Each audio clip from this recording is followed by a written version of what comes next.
Hello everyone and welcome back to Passion Sundays, the best way to end the week and start another.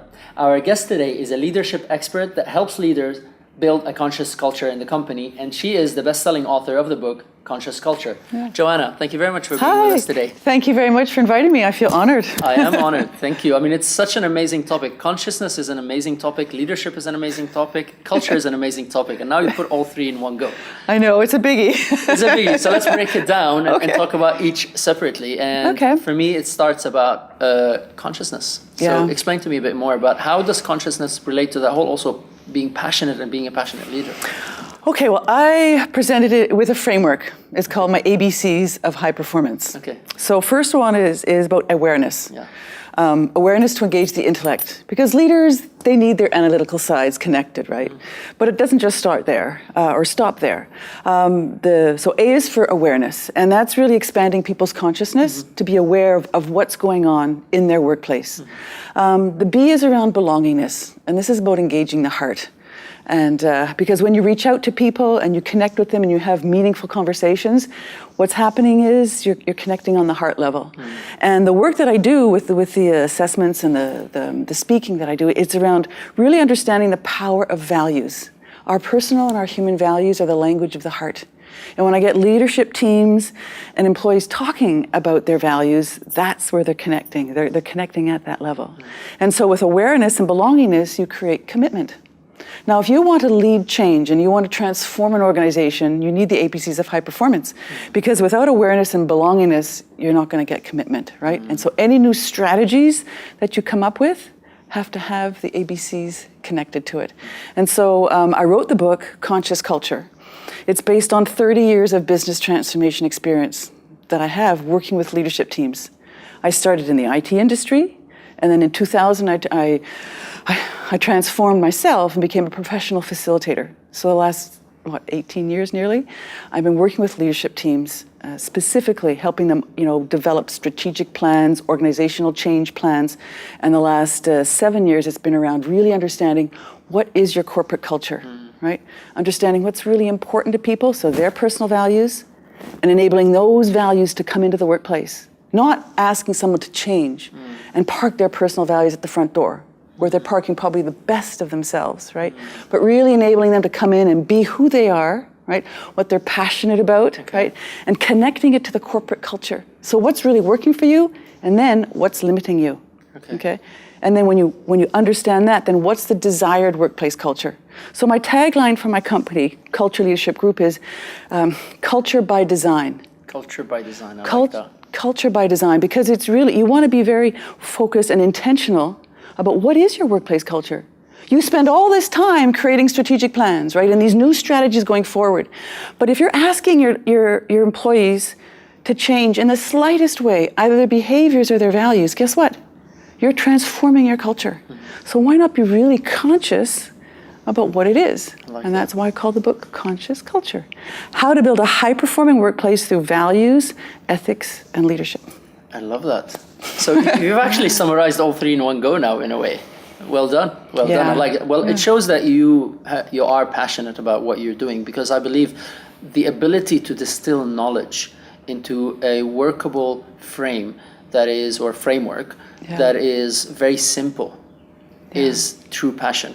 It's very easy to go on and on and on and making it look bigger. It's actually harder to make it look smaller. And you've done that, so it's very obvious, this passion. And my question is, where did this passion come from? Because you've obviously said you started somewhere really far, so something must have happened that triggered this passion in you.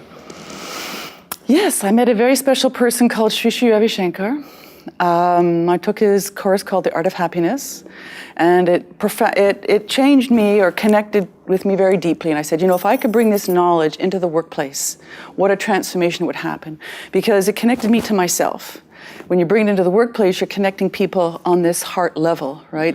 And creating this coherence.